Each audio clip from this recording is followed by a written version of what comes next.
ಸಂಶೋಧನಾ ವಿಭಾಗದಿಂದ ಉಳಿದ ಸಿಬ್ಬಂದಿ ವರ್ಗದವರು ತಾವು ಬಂದಿದ್ದೀರಿ. ತಮ್ಮ ಹೆಸರು ನನ್ನ ಬಾಯಿ ಮುಂದೆ ಬರ್ತಾ ಇಲ್ಲ. ತಮಗೂ ಕೂಡ ಹೃತ್ಪೂರ್ವಕವಾದ ಸ್ವಾಗತವನ್ನು ಕೋರ್ತಾ ಇದ್ದೇವೆ. ಬಹಳಷ್ಟು ಪಾಲಕರು ಈ ಸಂದರ್ಭದಲ್ಲಿ ಹಾಜರಿರಬೇಕು ಹೇಳಿ, ಆದರೆ ಅತ್ಯಂತ ಆಸಕ್ತಿಯಿಂದ ತಮ್ಮ ಒತ್ತಡಗಳ ಮಧ್ಯೆ, ಯಾಕೆಂದರೆ ಅಗ್ರಗೋಣ ಪರಿಸರದಲ್ಲಿ ನಮ್ಮ ಶಾಲೆಗೆ ಬರ್ತಾ ಇರುವಂಥ ಮಕ್ಕಳು ಬಹುತೇಕ ಶ್ರಮಿಕ ಸಂಸ್ಕೃತಿಯಿಂದ ಬಂದಂಥವ್ರು, ಎಲ್ಲ ದುಡದೆ ಬದುಕನ್ನು ಕಟ್ಕೊಳ್ಬೇಕಾದಂಥವ್ರು. ಹಾಗಾಗಿ ಬೆಳಗಿನ ಅವಧಿಯಲ್ಲಿ ಅವರಿಗೆ ಬೇರೆ ಬೇರೆ ಒತ್ತಡದ ಬದುಕಿರೋದ್ರ ಕೆಲಸಗಳಿರೋದ್ರಿಂದ ಅದರ ಮಧ್ಯದಲ್ಲಿಯೂ ಕೆಲವರು ಆಗಮಿಸಿ ಶಾಲೆಯಲ್ಲಿ ಏನೋ ನಡೀತಾ ಇದೆ ತಾವು ಭಾಗವಹಿಸಬೇಕು ಎನ್ನುವಂಥ ಭಾವದಿಂದ ಆಗಮಿಸಿದ್ದಾರೆ. ಅವರಿಗೂ ಕೂಡ ಹೃತ್ಪೂರ್ವಕವಾದ ಸ್ವಾಗತವನ್ನು ಕೋರ್ತಾ ಇದ್ದೀವಿ.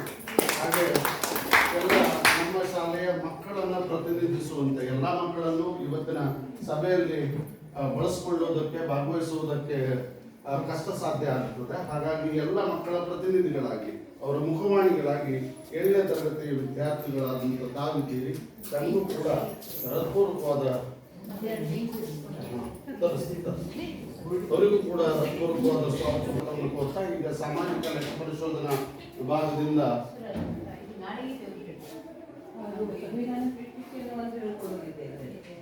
ಯಾವುದು ಅವ್ರ ಸಭೆ ನಾಡಗೀತೆ ನಾಡಗೀತೆ ಮಕ್ಕಳು ಬರೀ ಹಾಡೋದು ಬರೀ ಎಲ್ಲರೂ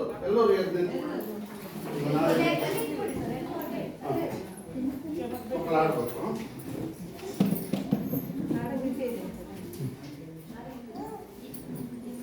सावधान नारगीत एक साथ शुरू कर। भारत जननी अनुजाते जय हे कर्नाटक माते, जय सुंदर नदीवन गडनाडे, जय हे रस ऋषिगळ वीरे, भूदेविय मकुटದ ನವಮಣಿಯೇ, ಗಂಧದ ಚಂದದ ಹೊಂದಿನ ಗಣಿಯೇ, ರಾಘವ ಮಧುಸೂದನರ ಅವತರಿಸಿದ ಭಾರತ ಜನನಿಯ ತನುಜಾತೆ, ಜನನಿಯ ಜೋಗುಳ ವೇದದ ಘೋಷ, ಜನನಿಗೆ ಜೀವವು ನಿನ್ನಾವೇಶ, ಹಸುರಿನ ಗಿರಿಗಳ ಶಾಲೆ, ನಿನ್ನಯ ಕೊರಳಿನ ಮಾಲೆ, ಕಪಿಲ ಪತಂಜಲ ಗೌತಮ ಜಿನರುತ ಭಾರತ ಜನನಿಯ ತನುಜಾತೆ, ಶಂಕರ ರಾಮಾನುಜ ವಿದ್ಯಾರಣ್ಯ ಬಸವೇಶ್ವರ ಮಧ್ವರ ದಿವ್ಯಾರಣ್ಯ, ರನ್ನ ಷಡಕ್ಷರಿ ಪೊನ್ನ ಪಂಪನ ಕುಡಿಪತಿ ಜನ್ನ,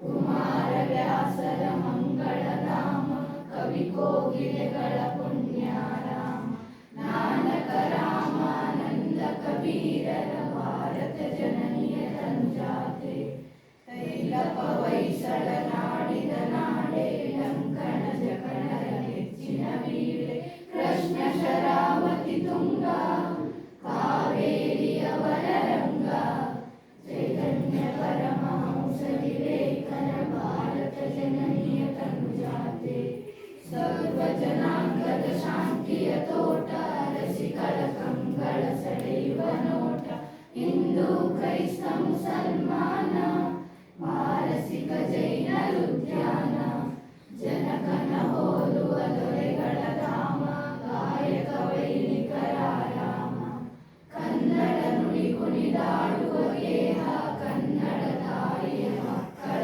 ದೇಹ, ಭಾರತ ಜನನಿಯ ತನುಜಾತೆ, ಜಯ ಹೇ ಕರ್ನಾಟಕ ಮಾತೆ, ಜಯ ಹೇ ಕರ್ನಾಟಕ ಮಾತೆ, ಜಯ ಹೇ ಕರ್ನಾಟಕ ಮಾತೆ. ಹಾಗೂ ಎಲ್ಲ ಪಾಲಕ ಪೋಷಕರೇ, ಶಿಕ್ಷಕ ಬಂಧುಗಳೇ, ಒಂದು ವಿದ್ಯಾರ್ಥಿನಿಯರೇ, ಇಂದು ಸಾಮಾಜಿಕ ಪರಿಶೋಧನೆ ಸಮಗ್ರ ಶಿಕ್ಷಣ ಅಭಿಯಾನ ಯೋಜನೆಯ ಸಾಮಾಜಿಕ ಪರಿಶೋಧನೆಯ ಪಾಲಕ ಪೋಷಕರ ಸಭೆಯಲ್ಲಿ ನಾವಿದ್ದೀವಿ. ಇದು ಸಭೆಯಲ್ಲ, ಚರ್ಚಾಕೂಟ.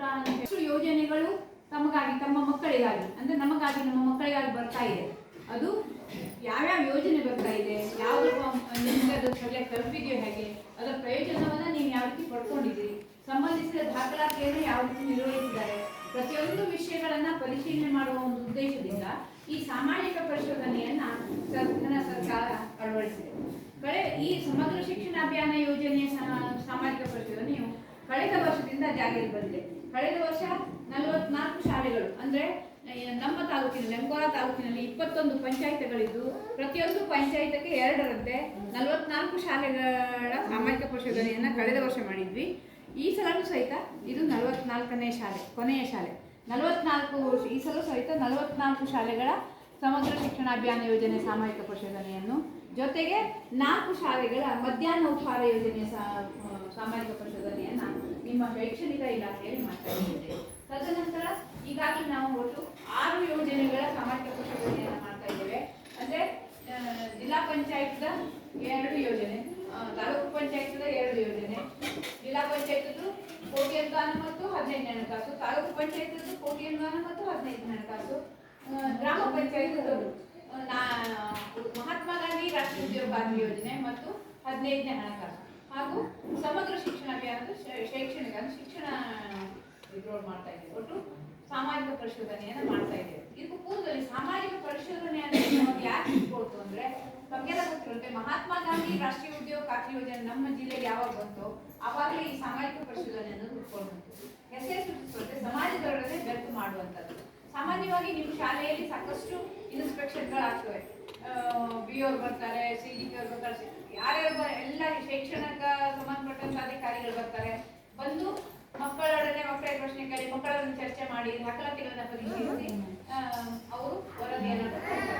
ಆದ್ರೆ ನಮ್ಮ ಈ ಸಾಮಾಜಿಕ ಪರಿಶೋಧನೆಯನ್ನ ನಾವು ಯಾವುದೇ ಯೋಜನೆಯ ಸಾಮಾಜಿಕ ಪರಿಶೋಧನೆಯನ್ನು ಮಾಡಿದ್ರು ಸಹಿತ ನಾವು ಒಂದು ಸಭೆಯನ್ನ ಕರೆದು ಸಭೆಯ ಮುಖಾಂತರ ಚರ್ಚೆನ ಮಾಡಿ ನಿಮ್ಮ ಅಭಿಪ್ರಾಯವನ್ನು ದಾಖಲಿಸುವುದು ನಮ್ಮ ಒಂದು ಕರ್ತವ್ಯ ಅಥವಾ ನಮ್ಮ ಒಂದು ಆದೇಶ, ಸರ್ಕಾರದ ಆದೇಶ. ಏನಂದ್ರೆ ಸಾಮಾಜಿಕ ಪರಿಶೋಧನೆ ಸಮಾಜದೊಡನೆ ಬೆರೆತು ಮಾಡುವಂಥದ್ದು.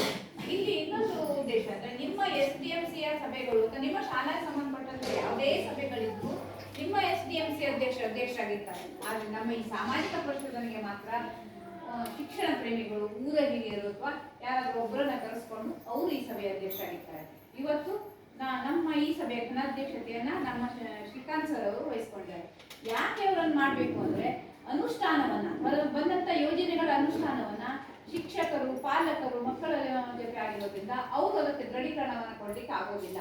ಅದಕ್ಕಾಗಿ ಏನಿದೆ ಸರ್ಕಾರ ಏನ್ ಹೇಳ್ತಾ ಇದೆ ಅಂದ್ರೆ ನೋಡಲ್ ಅಧಿಕಾರಿಗಳನ್ನ ಅಥವಾ ಊರ ಹಿರಿಯರು, ಶಿಕ್ಷಣ ಪ್ರೇಮಿಗಳು. ನೋಡಲ್ ಅಧಿಕಾರಿಗಳಂದ್ರೆ 44 ಶಾಲೆಗೆ ಎಲ್ಲ ಅಧಿಕಾರಿಗಳು ಹೋಗ್ಲಿಕ್ಕೆ ಆಗೋದಿಲ್ಲ. ಒಂದಂದ್ರೆ ಶಿಕ್ಷಣ ಆ ಡಿಪಾರ್ಟ್ಮೆಂಟ್ ಬಿಟ್ಟು ಬೇರೆ ಡಿಪಾರ್ಟ್ಮೆಂಟ್ ಹಾಕ್ಬೇಕು. ಯಾವುದೇ ನಮ್ಮ ಒಂದು ಸಾಮಾಜಿಕ ಪರಿಶೋಧನೆಗೆ ಉದಾಹರಣೆ ಪಂಚಾಯತ್ದಲ್ಲಿ ನಾವು ಸಾಮಾಜಿಕ ಪರಿಶೋಧನೆಯನ್ನ ಮಾಡ್ತೇವೆ. ಆವಾಗ ಅಲ್ಲಿ ಏನು ಅನುಷ್ಠಾನ ಮಾಡಿದ್ದಾರೆ ಕಾಮಗಾರಿಗಳು ಅದರ ಹೊರತಾಗಿ ಅಂದ್ರೆ ಇವತ್ತು BO ನಮ್ಮ ಆ ಸಭೆಯ ಅಧ್ಯಕ್ಷರಾಗಿರ್ತಾರೆ, ಅಂದ್ರೆ ನೋಡೋದಕ್ಕಾಗಿ BO ಇದ್ದಾರೆ ಇವತ್ತು. ಹಾಗೆ ಇವತ್ತಿಲ್ಲಿ ಶ್ರೀಕಾಂತ್ ಸರ್ ಅವರು ಈ ಸಭೆಯ ಅಧ್ಯಕ್ಷರಾಗಿರ್ತಾರೆ. ಇಲ್ಲಿ ನಾವು ಏನ್ ಮಾಡ್ತೇವೆ ಅಂದ್ರೆ ಎಲ್ಲರೂ ಇದು ಅನಿಸ್ಬೋದು, ಇವ್ರು 3 ದಿನ ಬರ್ತಾರೆ, 2 ಜನ 3 ಜನ ಬರ್ತಾರೆ, ಏನ್ ಮಾಡ್ತಾರಲ್ಲ. ನಾವು ಫಸ್ಟ್ ದಿನ ಬರ್ತೀವಿ, ಪ್ರೇಯರ್ನ ಭಾಗವಹಿಸ್ತೀವಿ, ಆನಂತರ ಮಕ್ಕಳು ಹಾಲು ಕುಡಿಯೋದರ ಬಗ್ಗೆ ನೋಡ್ತೀವಿ, ಅದ ನಂತರ ಶಿಕ್ಷಕರನ್ನೆಲ್ಲ ಕರೆದು ಪೂರ್ವಭಾವಿ ಸಭೆಯನ್ನ ಮಾಡ್ತೀವಿ. ಸಭೆಯಲ್ಲಿ ನಾವು ಏನ್ ಮಾಡ್ತೇವೆ, ಯಾಕೆ ಬಂದಿದ್ದೇವೆ, ನಮ್ಮ ಉದ್ದೇಶ ಏನು ಅನ್ನೋದನ್ನ ಅವರಿಗೆ ಗಮನಕ್ಕೆ ತರ್ತೀವಿ. ಜೊತೆಗೆ SDMC ಅಧ್ಯಕ್ಷರ ಗಮನಕ್ಕೂ ತರಬೇಕು ಅಂತ ಅವರ ಗಮನಕ್ಕೆ ನಾವು ತಂದಿರ್ತೇವೆ. ಜೊತೆಗೆ ಅದರ ನಂತರ ಎಲ್ಲ ದಾಖಲಾತಿಗಳನ್ನ ಪರಿಶೀಲನೆ ಮಾಡಿ ಮಕ್ಕಳ ಜೊತೆ ಚರ್ಚೆ ಮಾಡಿ 4ನೇ ದಿನ ಪಾಲಕರ ಮನೆ ಭೇಟಿಯನ್ನ ಮಾಡಿ ವರದಿಯನ್ನ ತಯಾರಿಸ್ತೇವೆ. ಯಾಕೆ ಇದು ಉದ್ದೇಶ ಏನು ಕೇಳಿದ್ರೆ, ನಿಮಗೆ ಸರ್ಕಾರದಿಂದ ಸಾಕಷ್ಟು ಯೋಜನೆಗಳು ಪ್ರಯೋಜನವನ್ನ ಪಡ್ಕೊಳ್ತಾ ಇದ್ದೀವಿ. ಸರ್ಕಾರ ಏನ್ ಹೇಳ್ತಾ ಇದ್ರು, ಪಾಲಕರ ಮಕ್ಕಳಿಗೆ ಸಿಗೋದ್ರಿಂದ ಅವರು ಶಾಲೆಯೊಡನೆ ಯಾವ ರೀತಿ ಸಂಬಂಧವನ್ನ ಇಟ್ಕೊಂಡಿದ್ದಾರೆ ಅನ್ನೋದನ್ನ ಅರ್ಥಕೊಳ್ಬೇಕು. ಮೂಲ ಉದ್ದೇಶನೇ ನಮ್ಮ ಸಾಮಾಜಿಕ ಪರಿಶೋಧನೆ ಉದ್ದೇಶ ಆಗುತ್ತೆ. ಅದಕ್ಕಾಗಿ ಇವತ್ತು ಯಾವುದೇ ಒಂದು ಭಾಷಣ ಅಥವಾ ಒಂದು ಸಭೆ ಅಲ್ಲ, ಚರ್ಚಾಕೂಟ, ದಯಮಾಡಿ ನೀವು ನನ್ನೊಡನೆ ಚರ್ಚೆಯಲ್ಲಿ ಭಾಗವಹಿಸಬೇಕು ಅಂತ ಪಾಲಕರಲ್ಲಿ ಕೇಳ್ಕೊಳ್ತೇನೆ. ನಿಮ್ಮ ಮಕ್ಕಳಿಗೆ ಸಾಮಾನ್ಯವಾಗಿ ಸರ್ಕಾರದಿಂದ ಸಾಕಷ್ಟು ಬೆನಿಫಿಟ್ಗಳು ಬರ್ತಾ ಇದೆ ಅಲ್ವಾ, ಸಾಕಷ್ಟು ಬರ್ತಾ ಇದೆಯಲ್ಲ, ಏನೇನು ಸಿಗ್ತಾ ಇದೆ ಅನ್ನೋದನ್ನ ಯಾರಾದ್ರೂ ಒಬ್ರು ಎದ್ದು ನಿಂತು ನಿಮ್ಮ ಹೆಸರು ಹೇಳ್ಕೊಂಡು ಏನೇನು ಸಿಗ್ತಾ ಇದೆ ಅಂತ ಹೇಳಿ ಅವ್ರು ಹೇಳಿದ್ ಬಿಟ್ಟದನ್ನ ದಯಮಾಡಿ ಮಕ್ಕಳು ಮಾತ್ರ ಒಬ್ಬರು ಮಾತಾಡಬಾರ್ದು. ಈಗ ಅವ್ರು ಏನ್ ಹೇಳಿ ಮುಗಿಸ್ತಾರೆ ಅದು ಬಿಟ್ಟು ಹೊರತ ಮತ್ತೇನಿದೆ ಅನ್ನೋದನ್ನ ಮಾತಾಡ್ಬೇಕು. ಮಕ್ಕಳಿಗೆ ಡ್ರೆಸ್ ಕೊಡ್ತಾ ಇದ್ದಾರೆ, ನಾನು ಖಾಲಿ ಡ್ರೆಸ್, ಮತ್ತೆ ಹೀಗೆ ತಾಯಿ ಹಾಕ್ಲಿಕ್ಕೆ ಬೇಕು ಅದೆಲ್ಲ ಒಂದು ಧಾನ್ಯಗಳು ಕೊಡ್ತಾರೆ. ಅದು ಕೈಯು ಬೆಳೆದೆಲ್ಲ ಧಾನ್ಯಗಳು. ಹೌದು. ಮತ್ತೆ ಊಟ ಸಿಗ್ತಾ ಇದೆ, ರಾಗಿ ಮಲ್ಟು ಅದೆಲ್ಲ ಸಿಗ್ತಾ ಇದೆ ಮಕ್ಕಳಿಗೆ. ಮತ್ತೆ ಹೀಗೆ ಶಾಲೆಗೆ ಚಪ್ಪಲು, ಊಟದ ಬೂಟು, ಚಪ್ಪಲು ಅದೆಲ್ಲ ಸಿಗ್ತದೆ. ನಮಗೆ ಶಾಲೆಯಲ್ಲಿ ಸವಲತ್ತು ಮಕ್ಕಳಿಗೆ ಸಿಗ್ತಾ ಇದೆ. ಆದ್ರೆ ಅವ್ರು ನಮ್ಮ ಮನೇಲಿ ಓದೋದೇ ಸಿಗುದು ಇದೆಲ್ಲ ಅಂತ ನಾವು ಇದು ಮಾಡುದು. ಇದು ಫಸ್ಟ್ ಕೇಳ್ಕೊಳ್ವಾ, ಅಷ್ಟು ಪೂರ್ತಿ ಮುಗಿಲಿಲ್ಲ, ಇಷ್ಟೇ ಅಲ್ಲ ಅಡ್ಡಲ್ಲ. ಮತ್ತೆ ಯಾರು ಹೇಳ್ತೀರಿ ಅವ್ರು ಹೇಳಿದ್ ಬಿಟ್ಟು ಮತ್ತು ಪ್ರಯೋಜನ ನಮ್ಮ ಮಕ್ಕಳಿಗೆ ಸಿಕ್ಕಿದೆ. ವ್ಯಾಯಾಮ ಮಾಡಬೇಡಿ, ನಿಮ್ಮ ಅಮ್ಮಂದಿರಿಗೆ ಗೊತ್ತಿರ್ಬೇಕು ಅದೇನು ಅಂತ ಹೇಳಿ. ಮೊಟ್ಟೆ ಕೊಡ್ತಾರೆ ಮಕ್ಕಳಿಗೆ, ಮತ್ತು ಟ್ಯಾಬ್ಲೆಟ್ ವಿಟಮಿನ್ ಸೋಮವಾರ ವಿಟಮಿನ್ ಕೊಡ್ತಾರೆ, ಜಂತುಗಳಿಗೆ ಕೊಡ್ತಾರೆ. ಇದೆಲ್ಲ ಸವಲತ್ತು ಮಕ್ಕಳಿಗೆ ಉಂಟು. ಮತ್ತೇನಿದೆ ಇದು ಹೊರತಾಗಿ ಇದು ಹೊರತಾಗಿ ಮತ್ತೆ ಹೇಳಿ ಹೇಳಿ ಹೇಳಿ ನೀವು ಹೇಳಿ. ಕಂಪ್ಯೂಟರ್ ಸವಲತ್ತು ಇದೆ. ಅದು ಅದು ಬಹಳಷ್ಟು ಇದೆ. ಅಂದ್ರೆ ಅದೆಲ್ಲ ಕೂಡಿ ಒಬ್ಬ ವೈಯಕ್ತಿಕವಾಗಿ ಒಂದು ಮಗುವಿಗೆ ಏನೇನು ಸಿಗ್ತಾ ಇದೆ ಅಂತ ನಾನು ಕೇಳ್ತಾ ಇದ್ದೇನೆ. ಸ್ಕಾಲರ್ಶಿಪ್ ಎಲ್ಲ ಇನ್ನು ಬರಲಿಲ್ಲ, ಸ್ಕಾಲರ್ಶಿಪ್ ಎಲ್ಲ ಇದು ಮಾಡ್ತಾ ಇದ್ದಾರೆ ಅಂತ ಹೇಳ್ತೇನೆ. ಅದರ ಬಗ್ಗೆ ಮುಂದೆ ಹೇಳ್ತೇನೆ. ಆಗಿಲ್ಲ ಮತ್ತೇನಿದೆ? ಹೌದು, ನೆನ್ಪು ಮಾಡ್ರಿ ನಿಮ್ಮ ಮತ್ತೇನು? ಆಗ್ಬೋದು. ಮತ್ತೆ ನೀವು ಫಸ್ಟ್ ಶಾಲೆ ಮಕ್ಕಳಿಗೆ ಕರ್ಕೊಂಡು ಬರ್ತೀರಲ್ಲ, ಫಸ್ಟ್ ಶಾಲೆ ಕರ್ಕೊಂಡು ಬರ್ತೀರ ಮಕ್ಕಳು ಒಂದೇ, ಅವಾಗ ಎಡ್ಮಿಷನ್ಗೆ ಎಷ್ಟು ರೊಕ್ಕ ಕೊಡ್ತೀರಿ? ಕೊಡುದಿಲ್ವಾ? ಉಚಿತ ಶಿಕ್ಷಣ ಅಲ್ವಾ? ನಾವು ಸಲ ನೀವು ನಾವೆಲ್ಲ ಹೋಗ್ಬೇಕಾದ್ರೆ ಫೀಸ್ ಇತ್ತು. ಅಂದ್ರೆ 5ನೇದಿಂದ ಫೀ ಕೊಟ್ಕೊಂಡೆ ಅಡ್ಮಿಷನ್ ಮಾಡ್ಕೊಂಡೆ ಕ್ಲಾಸಿಗೆ ಬರಬೇಕು. ಹಾಗೆ ಶಾಲೆಗೆ ಬರೋದಲ್ಲ. ಈಗ ಹಾಗಲ್ಲ, ಯಾವುದೇ ಫೀಸ್ ಇಲ್ಲ, ಉಚಿತ ಶಿಕ್ಷಣ ಸಿಗ್ತಾ ಇದೆ. ನೀವು ಹೇಳ್ದಂಗೆ ಯೂನಿಫಾರ್ಮ್ ಸಿಗ್ತಾ ಇದೆ 2 ಜೋಡಿ ಅಲ್ವಾ? ಪುಸ್ತಕ ಓದ್ಲಿಕ್ಕೆ ಪುಸ್ತಕ ಸಿಗ್ತದಲ್ಲ, ಪುಸ್ತಕ ಸಿಗ್ತಾ ಇದೆ. ಮತ್ತೆ ಮತ್ತೆ ಬೂಟು, ಸಾಕ್ಸ್ ಅಥವಾ ಚಪ್ಪಲು. ಧಾನ್ಯಗಳ ಹೊರತಾಗಿ ನಾನು ಸರ್ಕಾರದಿಂದ ಏನು ಸಿಗ್ತಾ ಇದೆ ಅಂತ ಹೇಳ್ತಾ ಇದ್ದೀನಿ. ಆನಂತರ ವಾರಕ್ಕೆ ಒಂದ್ಸಲ ಸೋಮವಾರ ಕಬ್ಬಿಣದ ಔಷಧ ಮಾತ್ರೆ ಕೊಡ್ತಾರೆ, 6 ತಿಂಗಳಿಗೊಮ್ಮೆ ಜಂತು ಮಾತ್ರೆ ಕೊಡ್ತಾರೆ. ವರ್ಷಕ್ಕೊಮ್ಮೆ ಯಾರು ಬರ್ತಾರೆ ಶಾಲೆಗೆ?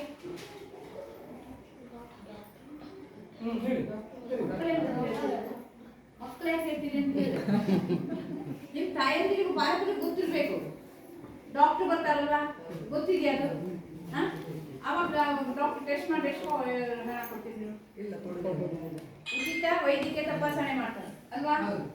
ಮತ್ತೆ ದೂರದಿಂದ ಬರುವಂತ ಮಕ್ಕಳಿಗೆ ವರ್ಷಕ್ಕೆ 60,000 ರೂಪಾಯಿ, ಸೊ 6,000 ರೂಪಾಯಿ ಸಿಗ್ತಾ ಇದೆ.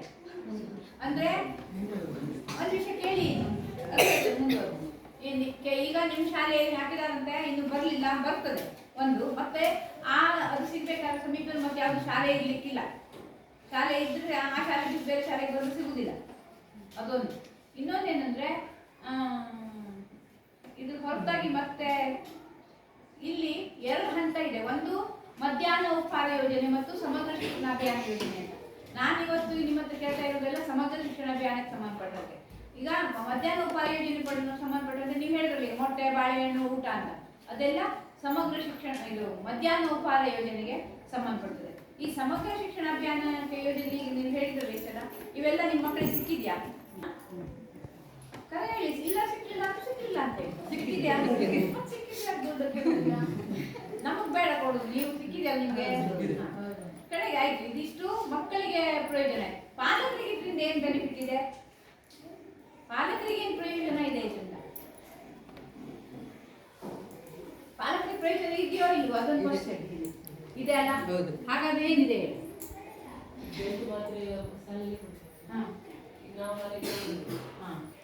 ಮತ್ತೆ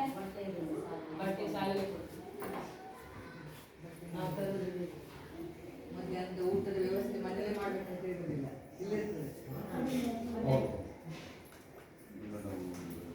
ಅಂದ್ರೆ ಟೋಟಲಿ ಆಗಿ ಯಾವುದೇ ಒಂದು ಹೊರೆ ನಿಮಗಿಲ್ಲ ಅಲ್ಲ. ಮಕ್ಕಳನ್ನ ಕನ್ನಡ ಶಾಲೆಗೆ, ಸರ್ಕಾರ ಶಾಲೆಗೆ ಹಾಕಿದ್ರಿಂದ ಯಾವುದೇ ಒಂದು ಹೊರೆ ನಿಮಗೆ ಇಲ್ಲ ಅಲ್ವಾ ಪಾಲಕರಿಗೆ? ಇದನ್ನು ಎಲ್ಲಾ ಶಾಲೆಯಲ್ಲೂ ಕೊಡ್ತಾರ ಈ ವ್ಯವಸ್ಥೆ? ಎಲ್ಲಾ ಶಾಲೆಯಲ್ಲೂ ಇದೆಯಾ? ಶಾಲೆಯಲ್ಲಿ ಇದೆ. ಯಾಕೆ ಕೊಡ್ತಾ ಇದ್ದಾರೆ ಹೇಳಿ?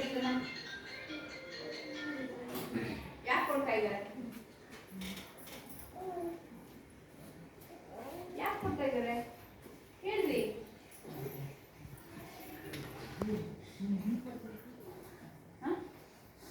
ಹೇಳಿ ಹೇಳಿ, ನಾನು ನೀವು ಗೊತ್ತಿಲ್ಲ, ನಾನು ಹೇಳ್ತೇನೆ ಹೇಳಿ. ಯಾಕೆ ಕೊಡ್ತಾ ಇದ್ದಾರೆ ಅಂತ ಹೇಳಿ.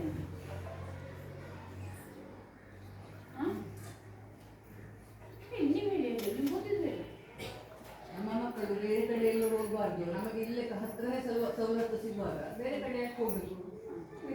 ಅದಕ್ಕೆ ಗೌರ್ಮೆಂಟ್ ಇದರಲ್ಲೇ ಇರಬೇಕು ಮಕ್ಕಳು, ಅವ್ರು ಸವಲತ್ತನ್ನು ಸಿಗ್ತದಲ್ಲ. ಮತ್ತೆ ಮತ್ತೆ ಅದೇ ಒಬ್ಬರಿಗೆ ಪಾಪ ಎಲ್ಲ ಸವಲತ್ತು ಸಿಗಲಿಲ್ಲ, ಯಾರಿಗೂ ಏನು ಸಿಗ್ಲಿಲ್ಲ, ಏನು ಗೊತ್ತಿಲ್ಲ ಅಲ್ವಾ? ಒಂದಂದ್ರೆ ಪಾಲಕರಿಗೆ ಎಲ್ಲ ಖರ್ಚು ಉಳಿದಿದೆ ಅಲ್ವಾ, ಹೊರೆ ತಪ್ಪಿದೆ ಒಂದೇದು. ಇದನ್ನು ಈ ಶಾಲೆಯಲ್ಲಿ ಯಾಕೆ ಕೊಡ್ತಾರೆ ಅಂತ ಹೇಳಿದ್ರೆ ಭೇದ ಭಾವ ಇರಬಾರ್ದು ಮಕ್ಕಳಲ್ಲಿ. ಮೊದಲೇನಾಗಿತ್ತು, ಕನ್ನಡ ಶಾಲೆಗೆ ಈಗ ಗೌರ್ಮೆಂಟ್ ಶಾಲೆ ಬರೋ ಮಕ್ಕಳದ್ದು ಇದು ಯೂನಿಫಾರ್ಮು ಇರಲಿಲ್ಲ, ಯಾವ ಬಟ್ಟೆ ಸಿಕ್ಕ ಅದನ್ನ ಹಾಕೊಂಡ್ ಬರ್ತಿದ್ರು, ಹೌದು ನೋಡಿದ್ರಲ್ಲ. ಮತ್ತೆ ಮಕ್ಕಳಲ್ಲೂ ಬೇಗ ಅಂದ್ರೆ ಸ್ವಲ್ಪ ಚಲೋ ಇದ್ದಾಗ ಚಲೋ ಡ್ರೆಸ್ ಹಾಕೊಂಡ್ ಬರ್ತಿದ್ದ, ಸ್ವಲ್ಪ ಇದಿದ್ದವರು ಸ್ವಲ್ಪ ಹಾಕಂಥದ್ದು ಹೊಲ್ಕೊಂಡು ಹಾಕೊಂಡ್ ಬರುವಂಥದ್ದೆಲ್ಲ ಇತ್ತು. ಸ್ವಲ್ಪ ಕಡೆಗೆ ಏನು ಮಾಡ್ತೀವಿ, ಇವರೆಲ್ಲ ಮಕ್ಕಳು ಪಾಲಕರೆಲ್ಲ ಪ್ರೈವೇಟ್ ಸ್ಕೂಲಿಗೆ ಮಾರುವುದು ಅಲ್ವಾ, ಅಲ್ಲಿ ಸ್ವಲ್ಪ ಸಿಸ್ಟಮೆಟಿಕ್ ಶಿಸ್ತು ಇದನ್ನು ನೋಡಿ. ಪ್ರತಿಯೊಂದು ಏನು ನಿಮ್ಮ ಕಾನ್ವೆಂಟ್ ಶಾಲೆಯ ಮಕ್ಕಳಿಗೆ ನೀವು ಹಾಕೊಂಡು ಹೋಗ್ತಾರೆ, ಪ್ರತಿಯೊಂದನ್ನು ಸರ್ಕಾರ ನೀಡಿದೆ. ಜೊತೆಗೆ ದಾನಿಗಳು ಕೊಡ್ತಾ ಇದ್ದಾರೆ, ದಾನಿಗಳು ತುಂಬಾ ಇದನ್ನ ನಿಮ್ಗೆ ಕೊಡ್ತಾ ಇದ್ದಾರೆ ನಿಮ್ಮ ಶಾಲೆಗೆ ಅಲ್ವಾ. ಇದರಿಂದ ಏನ್ ಹೇಳ್ತಾ ಇದೆ ಅಂದ್ರೆ ಸರ್ಕಾರ ಎಲ್ಲಿ ಪ್ರತಿಯೊಬ್ರು ಸರ್ಕಾರಿ ಶಾಲೆಯಲ್ಲಿ ಕಲೀರಿ. ಈ ಹಿಂದೆ ದೊಡ್ಡ ದೊಡ್ಡ ಅಧಿಕಾರಿಗಳು ಎಷ್ಟೋ ಜನ ಆಗೋಗಿದ್ದಾರೆ, ಅವರೆಲ್ಲ ಸರ್ಕಾರಿ ಶಾಲೆಯಲ್ಲಿ ಕಲ್ತವ್ರಲ್ವಾ, ಪ್ರೈವೇಟ್ ಸ್ಕೂಲ್ಗೆ ಹೋಗಿದ್ರು ಅವರೆಲ್ಲ ಇಲ್ಲಲ್ಲ. ಸರ್ಕಾರಿ ಶಾಲೆ ಕಲಿತು ಸಹಿತ ನಾವು ಒಂದು ಒಳ್ಳೆ ಹುದ್ದೆಗೆ ಹೋಗ್ಲಿಕ್ಕೆ ಆಗ್ತದೆ ಅಲ್ವಾ. ಮತ್ತೆ ಕೆಲವಷ್ಟು ಮಕ್ಕಳಿಗೆ ಮಧ್ಯಾಹ್ನ ಊಟಕ್ಕೆಲ್ಲ ಸಮಸ್ಯೆ ಆಗ್ತಿತ್ತು, ತಂದೆ ತಾಯಿ ಕೂಲಿ ಕೆಲಸಕ್ಕೆ ಹೋಗ್ಬೇಕಾದ್ರೆ ಹೋಗಿದ್ರೆ ಮನೇಲಿ ಯಾರು ಇರ್ತಾ ಇರಲಿಲ್ಲ, ಆ ಸಮಸ್ಯೆನೂ ಇತ್ತು. ಮತ್ತೆ ಎಷ್ಟೋ ಜನ ಏನ್ ಮಾಡ್ತಿದ್ರು, ಹಸಿವಿನಿಂದ ಶಾಲೆ ಬರೋದನ್ನು ತಪ್ಪಿಸ್ತಿದ್ರು, ದೂರ ಶಾಲೆ ಆದ್ರೂ ಬರ್ತಾ ಇರಲಿಲ್ಲ, ಅದಕ್ಕೆ ಪ್ರಯಾಣ ಬರ್ತೇನೆ ಓದಿಸ್ತಿದ್ರು. ಪ್ರತಿಯೊಂದನ್ನು ನಾವೆಲ್ಲ ಕಲಿಬೇಕಾದ್ರೆ ಏನೂ ಇರಲಿಲ್ಲ, ವ್ಯವಸ್ಥೆ ಅನ್ನೋದೇ ಇರಲಿಲ್ಲ, ನಾವೆಲ್ಲ ಏನಿದ್ರು ಮನೆಯಿಂದನೇ ಮಾಡ್ಕೊಂಡು ಹೋಗ್ಬೇಕು. ಇಷ್ಟೆಲ್ಲ ಆಯ್ತಲ್ಲ, ಇದರಿಂದ ತಾಯಂದಿರಿಗೆ ಇದು ಒಳ್ಳೇದು ಉಪಕಾರ ಆಗಿದೆ ಅಲ್ವಾ? ಹೇಳ್ರಿ, ಯಾರು ಹೇಳ್ತೀರಿ? ತಾಯಂದಿರಿಗೆ ಇದರಿಂದ ಏನ್ ಬೆನಿಫಿಟ್ ಆಗಿದೆ ಹೇಳಿ. ಅವರೊಂದು ಸ್ವಲ್ಪ ಹೇಳಿದ್ರು ಅವಾಗ, ಒಂದು ಮುಂದುವರ್ತಿಲ್ಲ ಬೇರೆ ವಿಷಯ ಏನಾಗಿದೆ ಹೇಳಿ, ಯಾರು ಹೇಳ್ತೀರಿ?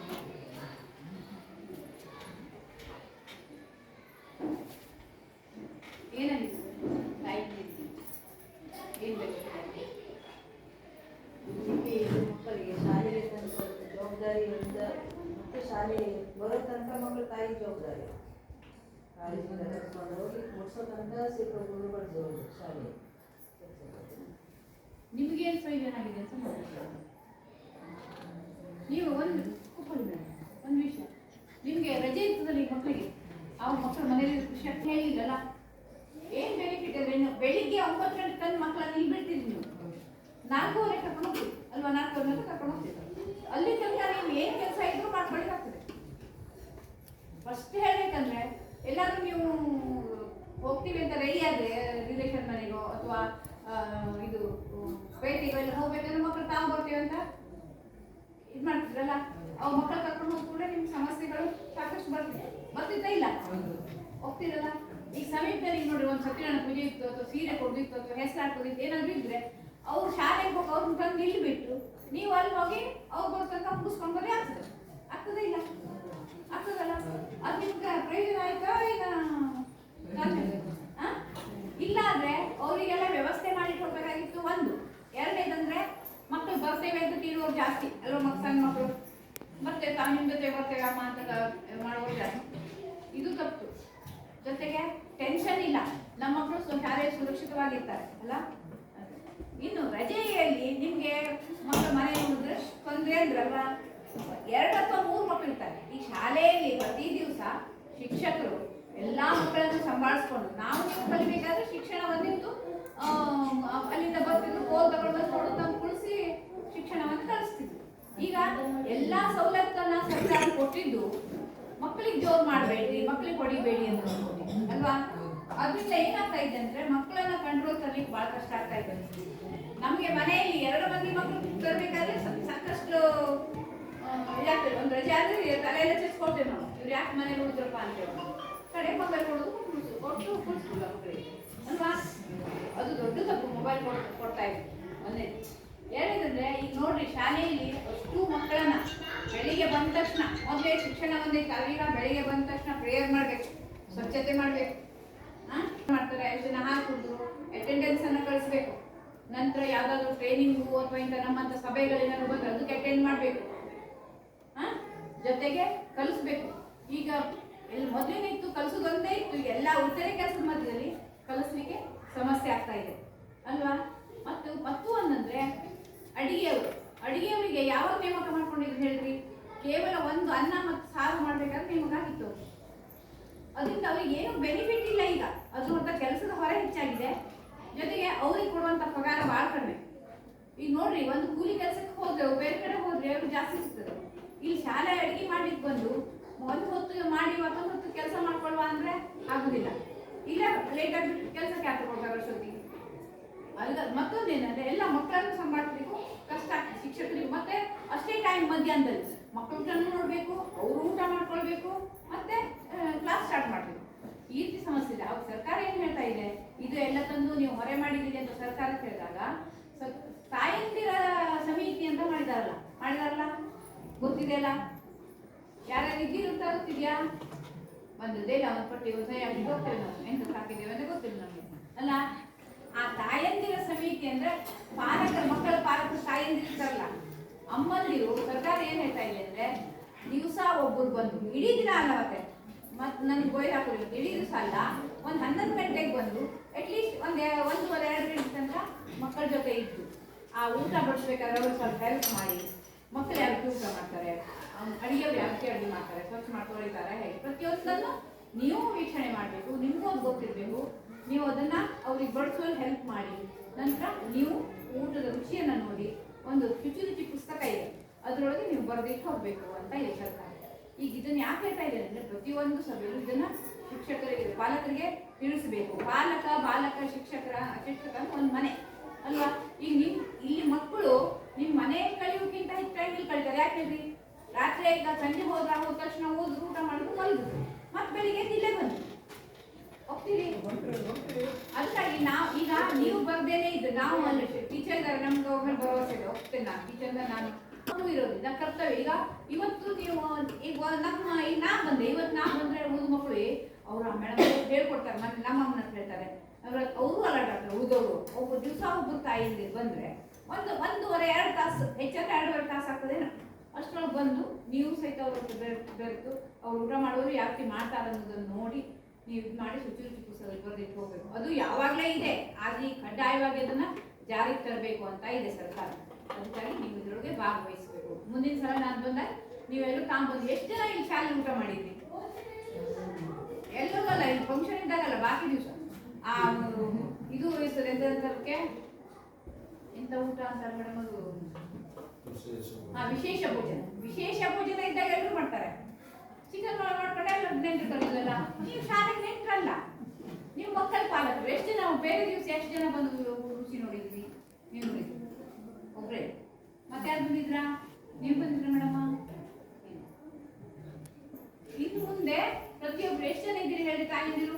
ನಿಮ್ಗೆ ತಿಂಗಳಿಗೆ ಒಂದ್ಸಲ ಅಲ್ಲ, 1.5 ತಿಂಗಳಿಗೆ ಒಂದ್ಸಲ ಬರ್ತದೆ ರಜೆ ಎಲ್ಲ ಹೋಗಿ 1.5 ತಿಂಗಳಿಗೆ ಒಬ್ಬರಿಗೆ ಜವಾಬ್ದಾರಿ ಬರ್ಬೋದು. ನೋಡುವ, ವಿಚಾರ ಮಾಡಿ ಯಾರ್ಯಾರು ಬರ್ತಾರೆ ಅಂತ. ಮೇಡಮ್ ಯಾರ್ಯಾರು ಬರ್ತಾರೆ ಅಂತ ಬರ್ದಿರಿ ಲಿಸ್ಟಲ್ಲಿ. ಸಮಿತಿಯಲ್ಲಿ ಇದಾರಲ್ಲ 9 ಜನ ಅಷ್ಟೇ ಅಲ್ಲ, ಉಳಿದ ಪಾಲಕರು ಮಕ್ಕಳು ಎಷ್ಟು ಜನ ಬರ್ತಾರಲ್ಲ, ಹೆಣ್ಮಕ್ಳು ಬೇಡಿ ಇರುತ್ತೆ. ಆ ಮೇಡಮ್ ಒಂದು ಹೇಳಿದ್ರು ನಂದೊಂದು ಇರಲಿ ಅಂತ ಗೊತ್ತಾಗ್ತದೆ ನಮ್ಗೆ ಯಾರ್ಯಾರು ಹೇಗೆ ಮಾಡಿದ್ದಾರೆ ಅಂತ. ಅದಕ್ಕಾಗಿ ಇಲ್ಲಿ ಇಷ್ಟೆಲ್ಲ ಇದು ಓದಿದ್ದು ಹಿನ್ನೆಲೆನೇ ಇತ್ತು. ಏನಂದ್ರೆ ನೀವೆಲ್ಲ ಒಗ್ಗಟ್ಟಾಗಿರ್ಬೇಕು. ನಿಮ್ಗೆ ಏನೇನು ನೋಡಿ, ನಾ ಕೇಳೋದಕ್ಕೆ ಒಬ್ರು ಮೇಲೆ ನೋಡ್ಲಿ ಒಟ್ಟಾಗಿ ನೋಡಿ ಏನೇನು ಸವಲತ್ತು ಸಿಗ್ತದೆ ಅಂತಾನೆ ನಿಜವಾಗಿ ನಿಮ್ಗೆ ಗೊತ್ತಿಲ್ಲ ಅಲ್ವಾ. ಮಕ್ಕಳು ಕೊಡ್ತಾ ಇದ್ದಾರೆ. ಮತ್ತೆ ಈಗ ಏನು ಯಾರು ಕೈಯಿಂದ ಕೊಡುದಿಲ್ಲ, ಹಣ ಇದ್ರೆ ಅಕೌಂಟಿಗೆ, ಇಲ್ಲ ಅಂದ್ರೆ ತಗೊಂಡೋಗ್ತಾರೆ ಮನೆ ಅಲ್ವಾ. ಇಷ್ಟೆಲ್ಲ ಸವಲತ್ತು ಸಿಗ್ಬೇಕಾದ್ರೆ ನಾವು ನಮ್ದು ಒಂದು ಸ್ವಲ್ಪ ಇದನ್ನು ನಮ್ಮ ಮಕ್ಕಳಿಗೆ ವ್ಯಯ ಮಾಡಿದ್ರೆ ಏನು ತಪ್ಪು? ಮಾಡ್ತಿರಲ್ಲ ಮುಂದಿನ ಅವಧಿಯಲ್ಲಿ. ಈಗ ನಾ ಇಷ್ಟೆಲ್ಲ ಹೊತ್ತು ನಾನು ಚರ್ಚೆ ಮಾಡಿದ್ದು ನಿಮ್ಗೆ ಅಭಿನಂದನೆ. ಈಗ ನೀವು ಏನ್ ಮಾಡ್ಬೇಕು ಕೇಳಿದ್ರೆ, ಒಬ್ರು ಜೆಂಟ್ಸ್ ಒಬ್ರು ಲೇಡೀಸು ನಿಮ್ಮ ಅನುಭವವನ್ನು ಹೇಳಬೇಕು. ನಂತರ ಶಿಕ್ಷಕರು ಸಭೆಯಲ್ಲಿ ನಿಂತು ಮಾತನಾಡುವಂತ ಪಾಲಕರು ಇರೋದಿಲ್ಲ. ಹಾಗಾಗಿ ಕುಳಿತು ನಿಮ್ಮ ಅಭಿಪ್ರಾಯಗಳನ್ನು ಹೇಳಿದ್ರು ಆಗ್ತದೆ. ನಿಂದೇ ಸಭೆಯಲ್ಲಿ ನಿಂತು ಭಾಷಣ ಮಾಡಬೇಕನ್ನೋ ಅವಶ್ಯಕತೆ ಇಲ್ಲ. ಶಾಲೆಯಲ್ಲಿ ನಡೆಯುತ್ತಿರುವಂಥ ಕಾರ್ಯಚಟುವಟಿಕೆಗಳೇನಿದೆ, ಇಲಾಖೆಯಿಂದ ಬಂದಂಥ ಯಾವೆಲ್ಲ ಯೋಜನೆಗಳಿದ್ದಾವೆ ಸರಿಯಾಗಿ ಪಾಲಕರಿಗೆ ತಲುಪ್ತಾ ಇದೆಯಾ ಹೇಗೆ, ಇದ್ರ ಬಗ್ಗೆ ಮುಕ್ತವಾದಂಥ ಚರ್ಚೆ ಆಗಬೇಕು. ನಿಮ್ಗೇನೇನು ಸವಲತ್ತುಗಳಿದ್ದಾವೆ ಇಲಾಖೆಯಿಂದ ಬರಬಹುದಾದಂಥದ್ದು, ಅದು ಎಲ್ಲ ಪಾಲಕರು ತಮ್ಮ ಮಕ್ಕಳಿಗೆ ತಲುಪ್ತಾ ಇದೆಯಾ ಹೇಗೆ. ಯಾಕೆಂದ್ರೆ ಶಾಲೆಯಲ್ಲಿ ಶಿಕ್ಷಕರ ಕೊಡುಗೆನೂ ಬಹಳಷ್ಟು ಇದೆ. ನಮ್ಮ ಶಾಲೆಯನ್ನು ಹೋಲಿಸಿಕೊಂಡ್ರೆ ನಿಮಗೆ ಈಗ ಕೊಡುವಂತ ಸಂದರ್ಭದಲ್ಲಿ 5 ರೂಪಾಯಿ ಒಂದು ಮೊಟ್ಟೆಯನ್ನ ಇಲಾಖೆ ನಿರ್ಧರಿಸಿದೆ. ಆದರೆ ಒಂದು ದಿವಸ 7 ರೂಪಾಯಿ ಆಗ್ತದೆ, ಒಂದು ದಿವಸ 6.5 ರೂಪಾಯಿ ಆಗ್ತದೆ. ಪ್ರತಿ ವಾರಕ್ಕೆ ಒಬ್ಬ ಮುಖ್ಯಾಧ್ಯಾಪಕನಿಗೆ 280ರಿಂದ 300 ರೂಪಾಯಿ ಹೆಚ್ಚುವರಿ ಬೀಳ್ತಾ ಇದೆ. ನಮಗೆ ಸರ್ಕಾರದ ನಿರ್ದೇಶನದ ಪ್ರಕಾರ ನಿಮಗೆ ಸಮಸ್ಯೆ ಇದ್ದರೆ ನೀವು ಬಾಳೆಹಣ್ಣನ್ನಾದರೂ ಕೊಡಬಹುದು ಹೇಳಿ. ಆದರೆ ನಾವೆಲ್ಲ ಶಿಕ್ಷಕರು, ಅದರಲ್ಲಿ ವಿಶೇಷವಾಗಿ ನಮ್ಮ ಮುಖ್ಯಾಧ್ಯಾಪಕರು ಬಾಳೆಹಣ್ಣು ಕೊಡೋ ವ್ಯವಸ್ಥೆನೇ ಬೇಡ, ಹೆಚ್ಚುವರಿ ಬಿದ್ದರೆ ಮಕ್ಕಳಿಗಾಗಿ ಅದೊಂದು ಸೇವೆ ಆಯಿತು ಅಂತ ಹೇಳಿ ಪ್ರತಿ ತಿಂಗಳಿಗೆ ಸುಮಾರು 2300ರಿಂದ 2800 ರೂಪಾಯಿನವರೆಗೆ ಹೆಚ್ಚುವರಿ ಹಾಕ್ತಾ ಇರ್ತೇವೆ. ನಾವೆಲ್ಲೂ ಹೇಳ್ಕೊಳ್ಳೋದಿಲ್ಲ. ಯಾಕಂದ್ರೆ ಇದನ್ನು ಮುಕ್ತವಾಗಿ ಚರ್ಚೆ ಮಾಡುವ ಈ ಸಂದರ್ಭದಲ್ಲಿ ಸಾಮಾಜಿಕ ಲೆಕ್ಕ ಪರಿಶೋಧನೆ ಇಲಾಖೆಯವರು ಬಂದಿದ್ದಾರೆ. ಅವರಿಗೂ ಇದು ಗಮನಕ್ಕೆ ಬರಬೇಕು ಅನ್ನೋ ಕಾರಣಕ್ಕಾಗಿ ನಿಮ್ಗೆ ಹೇಳ್ತಾ ಇದ್ದೇವೆ. ಬಿಟ್ಟರೆ ಎಲ್ಲೂ ಶಿಕ್ಷಕರು ಹೆಚ್ಚುವರಿಯಾಗಿ ಹಣ ಹಾಕಿದ್ದಾರೆ ಅಂತ ಹೇಳೋದಿಲ್ಲ. ಇಲ್ಲಿ ಒಬ್ಬಳು ತರಕಾರಿಗಳು ಬರ್ತಾರೆ, ಇಲಾಖೆಯಿಂದ ತರುವಂತ ತರಕಾರಿಗಳು ಬೇರೆ. ಆದ್ರೆ ಇಲ್ಲಿ ಒಬ್ಬಳು ತರಕಾರಿಗಳು ಬರ್ತಾಳೆ, ಅವಳ ಹತ್ರ ವಾರದಲ್ಲಿ 2-3 ದಿನ ಶಿಕ್ಷಕರಿಗೆ ನಾವು ತರಕಾರಿಯನ್ನು ಕೊಡಿಸ್ತೇವೆ. 100 ರೂಪಾಯೋ 50 ರೂಪಾಯೋ 25 ರೂಪಾಯೋ ಎಷ್ಟು ಹೇಳಿ ತರಕಾರಿಗಳನ್ನು ಕೊಡಿಸ್ತೇವೆ. ಎಲ್ಲೂ ಅದನ್ನ ಲೆಕ್ಕಪತ್ರಗಳಲ್ಲಿ ದಾಖಲಿಸೋದಿಲ್ಲ. ಯಾಕಂದ್ರೆ ಮೂಲ ಉದ್ದೇಶ ಅಂದ್ರೆ ಏನು ಕೇಳಿದ್ರೆ, ಶಾಲೆಯಲ್ಲಿರುವ ನಡೀತಾ ಇರುವಂತ ಎಲ್ಲ ಚಟುವಟಿಕೆಗಳು ಮಕ್ಕಳಿಗೆ ಮುಟ್ಟಬೇಕು. ಸರ್ಕಾರದ ಯೋಜನೆ ಜೊತೆಯಲ್ಲಿ ಮಕ್ಕಳು ಗುಣಾತ್ಮಕ ಶಿಕ್ಷಣವನ್ನು ಪಡ್ಕೊಳ್ಬೇಕು ಎನ್ನುವಂತ ಹಿನ್ನೆಲೆಯಲ್ಲಿ ಶಾಲೆಯಲ್ಲಿ ಗುಣಾತ್ಮಕ ಶಿಕ್ಷಣ ಪಡ್ಕೊಳ್ಬೇಕು. ಮಕ್ಕಳಿಗೆ ನಾವು 3 ಶಿಕ್ಷಕರಿದ್ದೇವೆ, ನಮ್ಗೆ ಸಮಸ್ಯೆ ಆಗ್ತದೆ ಅನ್ನೋ ಕಾರಣಕ್ಕಾಗಿ ಈ ವರ್ಷ 6 ಶಿಕ್ಷಕಿಯನ್ನ ತಿಂಗಳಿಗೆ 5,000 ರೂಪಾಯಿ ಕೊಟ್ಟು ನಾವು ಶಿಕ್ಷಕರೇ ನೇಮಿಸಿಕೊಂಡು ಬೇರೆ ಯಾವ ಶಾಲೆಯಲ್ಲೂ ಮಾಡ್ಕೊಳ್ತಾ ಇಲ್ಲ. ಹೋದ ವರ್ಷ ಇಲಾಖೆ ಇದು ಯಾವುದು ಜ್ಞಾನ ದೀಪ ಯೋಜನೆಯಲ್ಲಿ ಒಬ್ಬ ಶಿಕ್ಷಕರನ್ನು ನಮಗೆ ಕೊಟ್ಟರು.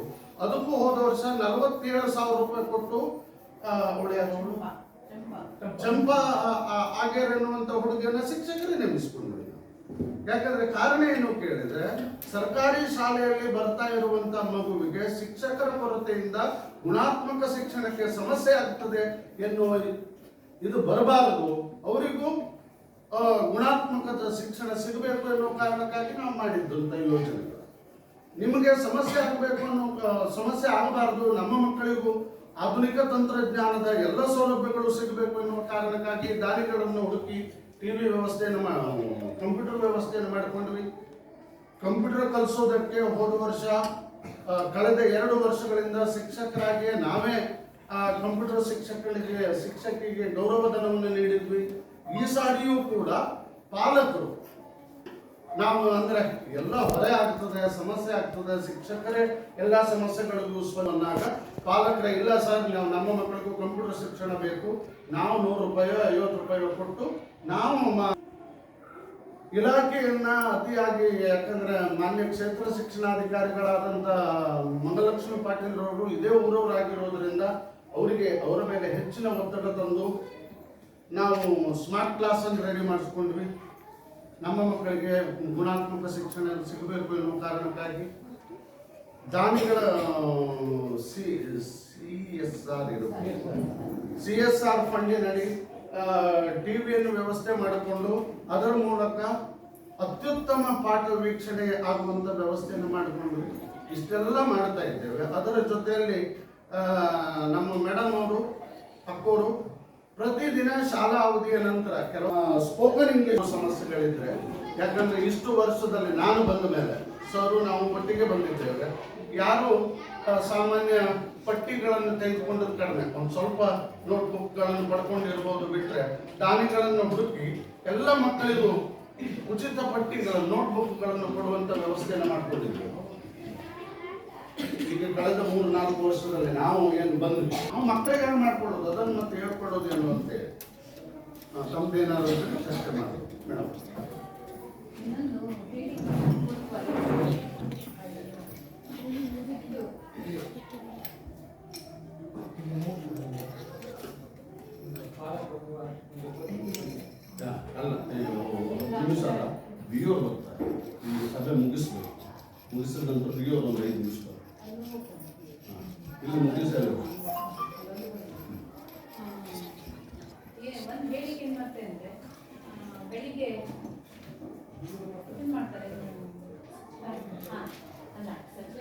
ಸಚೇತನ ಕಾರ್ಯಕ್ರಮ ಅಂತ ಹೇಳಿ ಮಾಡ್ತಾರೆ ಶಾಲೆ.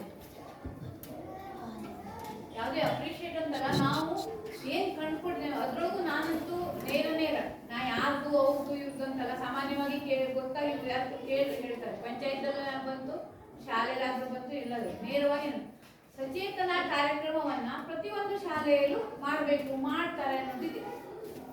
ನಾವು ಹೋಗಿದ್ದೇವೆ, ನಾ ಹೇಳಿದ ಈಗಾಗಲೇ 88+4 ಸಚೇತನ ಕಾರ್ಯಕ್ರಮ ಅಂತ. ನನಗೆ ನಿಜವಾಗೂ ಸಚೇತನ ಕಾರ್ಯಕ್ರಮ ಒಂದು ವ್ಯಕ್ತಿ ಬಗ್ಗೆ ಹೇಳೋದು ಅಂತ ತಿಳ್ಕೊಂಡಿದ್ದು ನಾನು.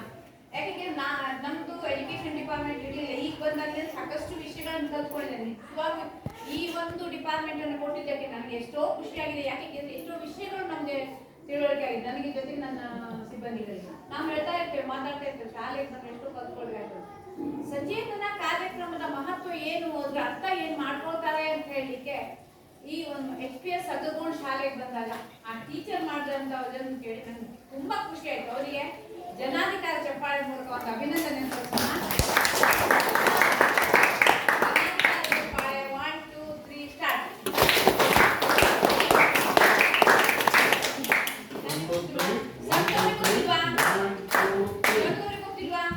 ನಾನು ಸಂಘಪುರ ಟ್ರೈನಿಂಗ್ ಕೊಟ್ಟಿದ್ದೆ, ನಂಗೆ ಹೇಳ್ಬೇಡಿ, ಸಂಘರಿಗೆ ಗೊತ್ತಿದೆ. ಜನಾಧಿಕಾರ ಚಪ್ಪಾಳೆ ಅಂತ ಅಂತ ಹೇಳಿದ್ ನಾನು ಕ್ಲಾಸ್ ನೋಡುವ. 17 ಚಪ್ಪಾಳೆ. 1 2 1 2 3 1 2 1 2 3 1 1 2 3 1 2.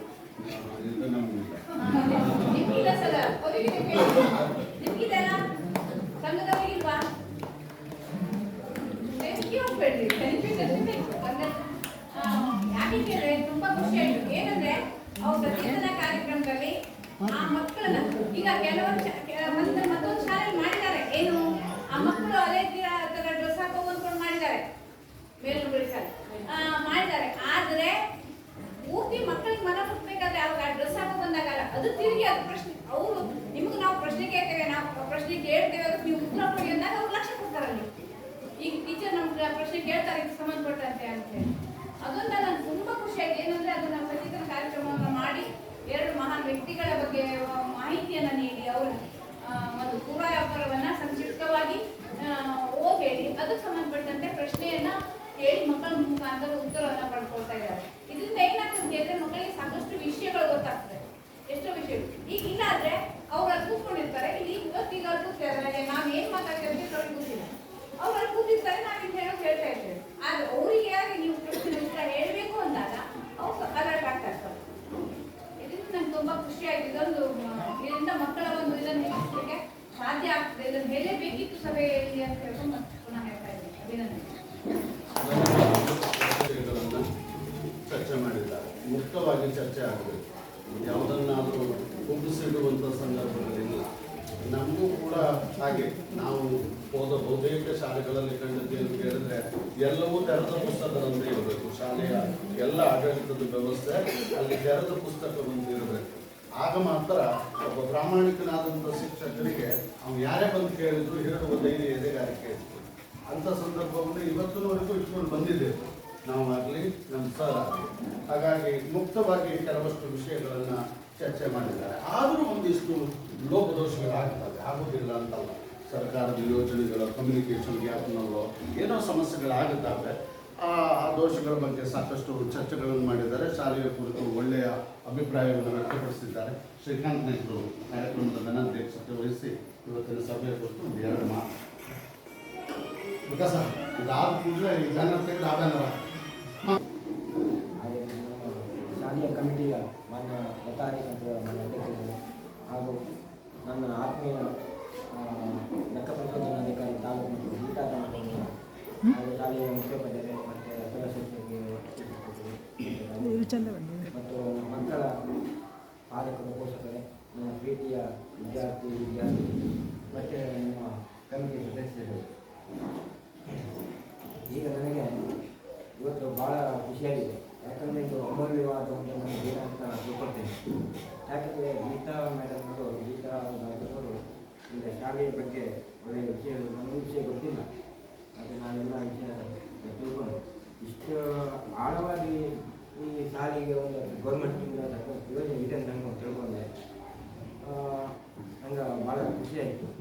ಆದರೆ ಈ ಶಾಲೆಗಳಿಗೆ ಏನಂದರೆ ಕನ್ನಡ ಶಾಲೆ ಸರ್ಕಾರಿ ಶಾಲೆ ಮತ್ತು ಪ್ರೈವೇಟ್ ಶಾಲೆ ವ್ಯತ್ಯಾಸಕ್ಕೆ ಹೊರಭಾಗದಲ್ಲಿ ಸಾರ್ವಜನಿಕರಿಗೆ ಏನೊಂದು ಅಂದರೆ ಕನ್ನಡದಲ್ಲಿ ಏನು ಗಂಟೆ ಬರ್ತದೆ ಮತ್ತು ಹೈಸ್ಕೂಲ್ ಪ್ರೈವೇಟ್ ಸ್ಕೂಲ್ ಯಾವುದು ಊಟ ಹಾಕೊಂಡು ಅದು ರ್ಯಾಂಕ್ ಬರ್ತಾರೆ ಅಂತ ಹೇಳ್ತಾರೆ. ನಿಜವಾಗಿ ನಮ್ಮ ಕನ್ನಡ ಶಾಲೆಗಳಿಗೆ ಒಳ್ಳೆಯ ಅಭ್ಯಾಸ ಇದೆ, ಒಳ್ಳೆಯ ಸವಲತ್ತುಗಳಿವೆ.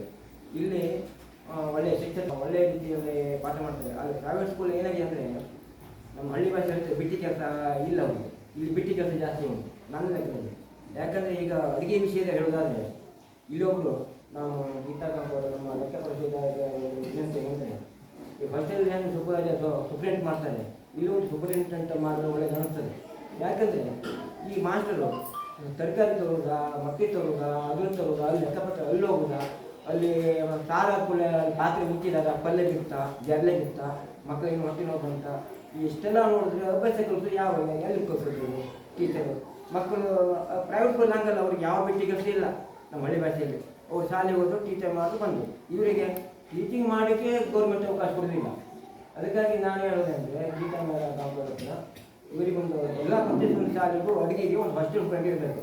ಮೊಟ್ಟೆ ತೊಗೊಳ್ಳ, ಮತ್ತೊಂದು ತೊಗೊಳ್ಳ, ಲೆಕ್ಕಪತ್ರ ಇರೋಲ್ಲ, ಅವ್ರಿಗೆ ಏನು ಮಾಡ್ತಾರೆ ಅಂತ ಇದ್ರೆ ಎಲ್ಲ ಮಾಸ್ಟರ್ 70% ಕೆಲಸ ಬರೀ ಅಡುಗೆ ಕೆಲಸಕ್ಕೆ ಹೋಗ್ತದೆ. ಕೆಲವು ಪೇಪರ್ ಓದಿದ್ದೇನೆ, ಅಲ್ಲಿ ಮಕ್ಕಳು ಅಸ್ವಸ್ಥ, 130 ಜನ ಆಸ್ಪತ್ರೆಗೆ, 2 ಮನೆಗೆ ಅಂತ ಹೊಟ್ಟೆ ನೋವು ಅಂದರೆ ಹಲ್ಲೆ ಬಿತ್ತಂತೆ, ಊಟ ಮಾಡ್ತಾರೆ, ಅಲ್ಲಿ ನೋಡಿದ್ರೆ ಕೊಲ್ಲೆ ಬಿದ್ದಿದೆ. ಆ ಅಡುಗೆಯವರು ಅಲಕ್ಷ್ಯ ಮಾಡ್ತಾರೆ. ಅವರು ನಮ್ಗೆ ಅಡುಗೆ ಮಾಡಿದ್ರಾಯ್ತು, ಅಲ್ಲಿ ಪಾತ್ರೆ ಮುಚ್ಚಬೇಕು, ತೆಗಿಬೇಕು, ಗೊತ್ತಿರಬೇಕು. ಒಂದ್ಸರಿ ಪಾತ್ರೆ ತರಬೇಕಾದ್ರೆ ಆ ಮಕ್ಕಳ ಮೇಲೆ ಬಿಸಿ ಪಾತ್ರೆ ಬಿಸಿ ಪದಾರ್ಥ ಬಿದ್ದು ಸುಟ್ಕೊಂಡವರು ಇದ್ದಾರೆ. ಅದಕ್ಕಾಗಿ ಇವೆಲ್ಲ ನಮ್ಮ ನಮ್ಮ ಎಲ್ಲ ಶಿಕ್ಷಕರೆಲ್ಲ ಒಳ್ಳೆ ರೀತಿ ಶ್ರಮ ವಹಿಸ್ತಾರೆ, ಒಳ್ಳೆ ರೀತಿಯಲ್ಲಿ ನಡೀತಾ ಇದೆ. ಆದರೆ ಅವರಿಗೆ ಶಿಕ್ಷಣ ಬಗ್ಗೆ ಮತ್ತು ನಮಗೆ ಕನ್ನಡ ಶಾಲೆಗೆ ಸರ್ಕಾರಿ ಶಾಲೆಗೆ ಹೆಚ್ಚು ಶಿಕ್ಷಣ ಒತ್ತು ಕೊಡಬೇಕಾದ್ರೆ ಈ ಫಸ್ಟ್ ಇಯರ್ ಸೂಪರಿಂಟ್ ಇವರು ಸೂಪರಿಂಟ್ ಮಾಡಿದ್ರೆ ನಮ್ಮ ಶಾಲೆ ಒಳ್ಳೆದಾಗ್ತದೆ. ಇಲ್ಲದಿದ್ರೆ ನಮ್ಮ ಊರಲ್ಲಿ ಕೆಲವರು ಹೇಳ್ತಾರೆ, ನಾವು ಹಿಂಗೆ ಕೇಳಿಲ್ಲ, ಶಾಲೆ ಸ್ಕೂಲ್ ತೋರಿಸೋಲ್ಲ, ಇಲ್ಲೇ ಈಗ ಚಪ್ಪಲ್ ಕೊಡ್ತಾರೆ, ಅಲ್ಲೇ ಬೂಟು ಶಾರ್ಟು ಟೈಟು ಏನೆಲ್ಲ ಅಂತಾರೆ. ಮತ್ತು ಅಲ್ಲಿಗೆ ಶಾಲೆ ಹೋಗಿ ಮತ್ತು ಬಸ್ಸು ವ್ಯವಸ್ಥೆ ಇದೆ. ಇಲ್ಲಿ ಏನಿಲ್ಲ ಹೌದು, ಆದರೆ ಇಲ್ಲಿ ಎಷ್ಟು ಒಂದು ಸಿಸ್ಟಮೆಟಿಕ್ ಎಲ್ಲೂ ಇಲ್ಲ. ನಮ್ಮ ಸರ್ಕಾರಿ ಶಾಲೆಗಳಿಗೆ ನಾವು ಫಸ್ಟ್ ಇಯರ್ ಸೂಪರಿಂಟ್ ಒಂದು ಸೂಪರಿಂಟ್ ಮಾಡಬೇಕಂದ್ರೆ ಮಾಸ್ಟರಿಗೆ ಒಂದು ಹೊರೆ ತರಿಸ್ಬೇಕಂತ ನನ್ನ ವಿಚಾರ. ಇನ್ನು ಮೊಟ್ಟೆ ವಿಷಯ, ಈಗ ರಾಜೇಶ್ ಮಾಸ್ಟರ್ ಹೇಳುವಂಗೆ 5 ರೂಪಾಯಿನ ತಂತಿ ಇದೆ, 7 ರೂಪಾಯಿ ಇದೆ, ಈಗ 700 ರೂಪಾಯಿನೂ ಇದೆ. ಈಗ ಸರ್ಕಾರ ಇಷ್ಟೆಲ್ಲ ಸವಲತ್ತು ಕೊಡ್ತಾರೆ, ಅವರಿಗೆ ಒಂದು ಅನುದಾನ ತಿಂಗಳು ಎಷ್ಟು ಕೊಡೋದು? ಅವು ಎಷ್ಟು ತಿಂಗಳ ಒಂದು 5,000 ಕೊಟ್ಟರೆ 4,000 ಕೊಟ್ಟರೆ 500 ರೂಪಾಯಿ ನೆಕ್ಸ್ಟ್ ಬಂದು ಇಟ್ಕೊಡ್ತಾರೆ. ಆದರೆ 5,000 ಇಲ್ಲ, 5,000 ಖರ್ಚು ಅದನ್ನು ನಾವು ಮಾಡಬೇಕು. ಈ ಮಾಸ್ಟರ್ ಈಗ 3 ವರ್ಷದಿಂದ ಬಂದು ಮತ್ತು 4 ವರ್ಷ ಇರ್ತಾರೆ, ಅಷ್ಟು ದುಡ್ಡು ಇದಕ್ಕಾಗಿ ಸರ್ಕಾರ ಮಾಡಿದ್ರೆ ಪೂರ್ತಿ ಸರಿ ಮಾಡಬೇಕು. ಅವ್ರಿಗೆ ಅನುದಾನ ಮಟ್ಟಿಗೆ ಎಷ್ಟು ಇರೋಲ್ಲ ನೋಡು, ಈಗಿನ ಬೆಲೆ ರೇಟ್ ಎಷ್ಟು ಆ ರೀತಿ ಮಾಡಬೇಕು. ಸರ್ಕಾರ ಕೊಡುವ ಅನುದಾನ ಕಡಿಮೆ ಆಗ್ತದೆ, ಮಾಸ್ಟರ್ಗೂ ಕಷ್ಟ ಆಗ್ತದೆ. ಮತ್ತು ಮೊಟ್ಟೆ ತೆಗೆದು ಮಾಡೋದು ಆಯಿತು, ಕೆಲವು ಮೊಟ್ಟೆ ತಂದರೆ ಮೊಟ್ಟೆ ಹಾಳಾಗಿರ್ತದೆ, ಅದೇ ಯಾವುದೋ ಮೊಟ್ಟೆ ವಿದ್ಯಾರ್ಥಿಗಳು ಹೋಗ್ತದೆ, ಅವನಿಗೆ ಹೊಟ್ಟೆ ಭೂಕಂಪ ಆಗ್ತದೆ, ಆಯಿತಾ. ಅದಕ್ಕಾಗಿ ಮೊಟ್ಟೆಯನ್ನು ಸರಿ ಚೆಕ್ ಮಾಡಬೇಕು. ಅದಕ್ಕೆ ಮಾಸ್ಟರ್ಗೆ ಸಾಧ್ಯ ಉಂಟು ಚೆಕ್ ಮಾಡಲಿಕ್ಕಲ್ಲ, ಅದೆಲ್ಲ ಅಡುಗೆಯವರು ಚೆಕ್ ಮಾಡೋದಿಲ್ಲ. ಯಾರೋ ಒಂದು ಮೊಟ್ಟೆ ಹಾಡಿದ್ರೆ ಮೊಟ್ಟೆ ಭೂಕಂಪ ಆಯಿತು, ತಲೆಮಾರ ಆಯಿತು ಅಂತ ಹೇಳ್ತಾರೆ. ಅದಕ್ಕಾಗಿ ನಾನು ಫಸ್ಟ್ ಸೂಪರಿಂಟ್ ಮಾಡಿದರೆ ಅವರ ಅದನ್ನು ನೋಡಬೇಕು. ಇನ್ನು ತಾಯಿದ ವಿಷಯ ನಮ್ಮ ಮೇಡಮ್ ಹೇಳಬೇಕು, ಗೀತಾ ಮೇಡಮ್. ತಾಯಿದ್ರ ಪಾತ್ರ ಬಹಳ ಮಹತ್ವದ ಹೌದು. ಯಾಕಂದರೆ ನೀವು ದಿನಕ್ಕೆ ಒಬ್ಬರು ಬಂದು ಶಾಲೆಯಲ್ಲಿ ಫಸ್ಟ್ ಅವರಿಗೆ ಅಡುಗೆ ಮನೆಗೆ ಹೋಗ್ಬೇಕು. ನೀವು ಅಡುಗೆ ಮನೆಯೊಳಗೆ ಹೋಗಿ ಅವರು ಯಾವ ರೀತಿ ಅಡುಗೆ ಮಾಡ್ತಿದ್ದಾರೆ, ಈಗ ಒಂದು ಪಾತ್ರೆ ಅಡುಗೆ ಯಾವುದೋ ಸಾರು ಸಾಂಬಾರು ರೆಡಿ ಆಯಿತು, ಅದಕ್ಕೆ ಪಾತ್ರೆ ಮುಚ್ಚಿದ್ದಾರೆ ಹೆಂಗೆ ಆಯಿತು, ಅವರು ಏನೇನು ಮಾಡ್ತಾರೆ ಅಂದ್ಕೊಂಡೆ ನೀವು ಅವರಿಗೇನು ಕೇಳೋದು ಮಾಡೋದು ಇಲ್ಲ. ಒಂದು ಸೂಪರ್ವೈಸರ್ ಪರೀಕ್ಷೆಯಲ್ಲಿ ಮಕ್ಕಳಿಗೆ ಮಾಸ್ಟರ್ನ ಹೆಂಗೆ ಸೂಪರ್ವೈಸ್ ಮಾಡ್ತಾರೆ ಹಾಗೆ ನೋಡಿಕೊಂಡು ಹೆಡ್ ಮಾಸ್ಟರ್ಗೆ ಬಂದು ಹೇಳ್ಬೋದು.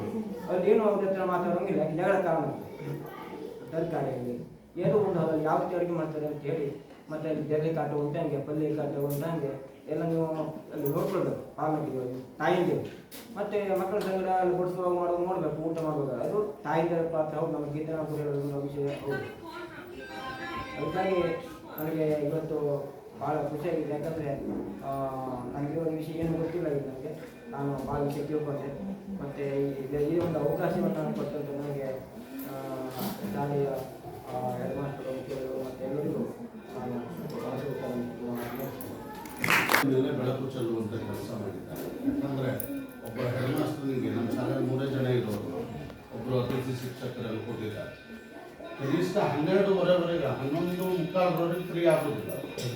ಯಾಕೆಂದರೆ ಮೊಬೈಲ್ನಲ್ಲೇ ಒಂದಿಷ್ಟು ಅಟೆಂಡೆನ್ಸು ಅದು ಇದು ಹಾಕಬೇಕಾಗ್ತದೆ. ನೆಟ್ವರ್ಕ್ ಆಗದೇ ಇದ್ದರೆ ಅರ್ಧ ಗಂಟೆಯಲ್ಲಿ ಮೆಸೇಜ್ ಬರ್ತದೆ ಅಕೌಂಟ್ ಶಾಲೆದು ಅಟೆಂಡೆನ್ಸ್ ಆಗಲಿಲ್ಲ ಹೇಳಿ. ಅಡುಗೆದು ವ್ಯವಸ್ಥೆ ನೋಡಬೇಕಾಗ್ತದೆ, ಒಂದು ದಿವಸ ಮೊಟ್ಟೆ ಇರುವುದಿಲ್ಲ. ಈ ಎಲ್ಲ ಒತ್ತಡಗಳ ಮಧ್ಯದಲ್ಲಿ ಸರ್ಕಾರಿ ಶಾಲೆಯಲ್ಲಿ ಗುಣಾತ್ಮಕ ಶಿಕ್ಷಣವನ್ನು ಕೊಡೋದು ತೀರಾ ಸಮಸ್ಯೆ ಆಗ್ತದೆ. ಅವರು ಹೇಳಿದ ಹಾಗೆ ನಮ್ಮ ಶಾಲೆಗೆ ಪ್ರತಿ ಶಾಲೆಗೆ ಒಬ್ಬ ಕಂಪ್ಯೂಟರ್ ಎಕ್ಸ್ಪರ್ಟು ಹಾಗೂ ಒಂದು ಅವರು ಹೇಳಿದಾಗೆ ಅಡಿಗೆಯ ಮೇಲ್ವಿಚಾರಣೆಯನ್ನು ಮಾಡುವುದಕ್ಕೆ ಒಬ್ಬನ್ನು ಯಾರನ್ನಾದರೂ ನೇಮಿಸಿದರೆ ಅತ್ಯಂತ ವ್ಯವಸ್ಥಿತವಾಗಿ ಮಾಡಬಹುದು ಎನ್ನುವಂಥ ಸಲಹೆ ಕೊಟ್ಟಿದ್ದಾರೆ. ನಮ್ಮ ಯೋಜನೆಗಳು ಕೂಡ ಅದೇ. ನಾವು ಈಗ ಗೌರ್ಮೆಂಟ್ ಮೇಲೆ ಏನು ಒತ್ತಡ ತರ್ತಾ ಇದ್ದೇವೆ ಕೇಳಿದರೆ, ತಮ್ಮ ಆರ್ಥಿಕ ವ್ಯವಸ್ಥೆಯಲ್ಲಿ ಸರ್ಕಾರಿ ಪ್ರತಿ ಶಾಲೆಗೆ ನಿಮಗೆ ಕೊಡೋದಕ್ಕೆ ಸಾಧ್ಯ ಇಲ್ಲದೆ ಇದ್ದರೂ ಕೂಡ ಕ್ಲಸ್ಟರ್ ಹಂತದಲ್ಲಾದರೂ ಒಬ್ಬರು ಕಂಪ್ಯೂಟರ್ ಮತ್ತು ಒಂದು ಕಂಪ್ಯೂಟರ್ ಎಕ್ಸ್ಪರ್ಟ್ಗಳನ್ನು ಕೊಟ್ಟರೆ ಅಲ್ಲಲ್ಲೇ ನಾವು ಮಾಹಿತಿಗಳನ್ನು ಕ್ರೋಢೀಕರಿಸಿ ಕೊಡಲಿಕ್ಕೆ ಆಗ್ತದೆ ಹೇಳಿ ಅದು ಮುಂದಿನ ಯೋಜನೆ. ಮಾನ್ಯ ಕ್ಷೇತ್ರ ಶಿಕ್ಷಣಾಧಿಕಾರಿಗಳ ಮೂಲಕ ನಾವು ಮೇಲಾಧಿಕಾರಿಗಳಿಗೆ ಆ ಮಾಹಿತಿಯನ್ನು ಕಳಿಸಿದ್ದೇವೆ. ಮುಂದಿನ ದಿನಗಳಲ್ಲಿ ಅದು ಕಾರ್ಯರೂಪಕ್ಕೆ ಮಾತಾಡಬಹುದು. ಇವತ್ತಿನ 3 ದಿನದ ಸಾಮಾಜಿಕ ಪರಿಶೋಧನಾ ವಿಭಾಗದಲ್ಲಿ ರಾಷ್ಟ್ರಗೀತೆ ಈಗ ಹೇಳ್ಬಾರ್ದು, ನನಗೆ ಮುಗಿಸುವಾಗ ನಾವು ಹೇಳ ಮುಗಿಸುವ. ಇವತ್ತು ಸಾಮಾಜಿಕ ಲೆಕ್ಕ ಪರಿಶೋಧನಾ ವಿಭಾಗದಲ್ಲಿ ಶ್ರೀಮತಿ ಗೀತಾ ಮೊಂಕರ್ ಬಂದಿದ್ದಾರೆ. ಅಂಥ ಅಧಿಕಾರಿಗಳು ಸಿಗುವುದು ಈ ಕಾಲದಲ್ಲಿ ಅಪರೂಪ. ಪ್ರಾಮಾಣಿಕ ಅಧಿಕಾರಿಗಳನ್ನು ಕಾಣೋದೇ ಅಪರೂಪ. ಅಂಥದ್ರಲ್ಲಿ ಒಬ್ಬ ಪ್ರಾಮಾಣಿಕ ಅಧಿಕಾರಿಗಳಂತ ಗುರುತಿಸಿಕೊಂಡಂಥ ಶ್ರೀಮತಿ ಗೀತಾ ಮೊಂಕರ್ ಅವರು ಅಂದರೆ ಕಾನೂನಿನ ಮತ್ತು ಇದು ಚೌಕಟ್ಟಿನ ಅಡಿ ಅದು ಅದೇ ರೀತಿ ಆಗ್ತದೆ.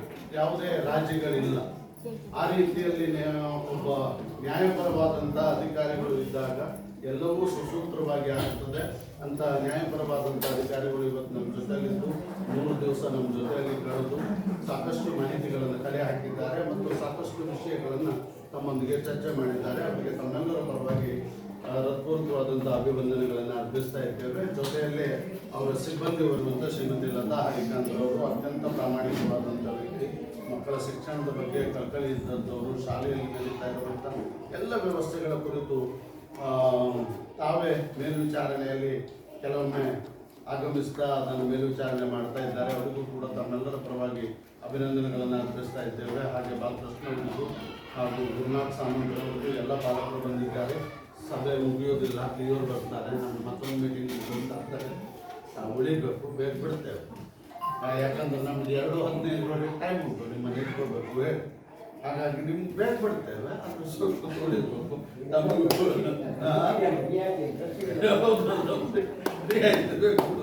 ಹಾಗಾಗಿ ನಮಗೂ ಕೂಡ ಹೃತ್ಪೂರ್ವಕವಾದಂಥ ಅಭಿನಂದನೆಗಳನ್ನು ಸಲ್ಲಿಸ್ತಾ ಈ ಸಭೆಯಲ್ಲಿ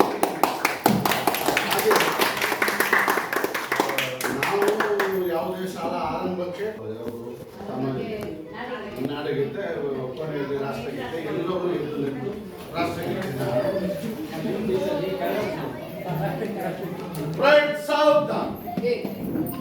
राष्ट्रगीत शुरू कर। जय हे भारत भाग्य विधाता, पंजाब सिंधु गुजरात मराठा द्राविड उत्कल गंगा विंध्य हिमाचल यमुना गंगा उच्छल जलधि तरंगा। तव शुभ नामे जागे, तव शुभाशिष मागे, गाहे तव जय गाथा। जनगण मंगलदायक जय हे भारत भाग्य विधाता, जय हे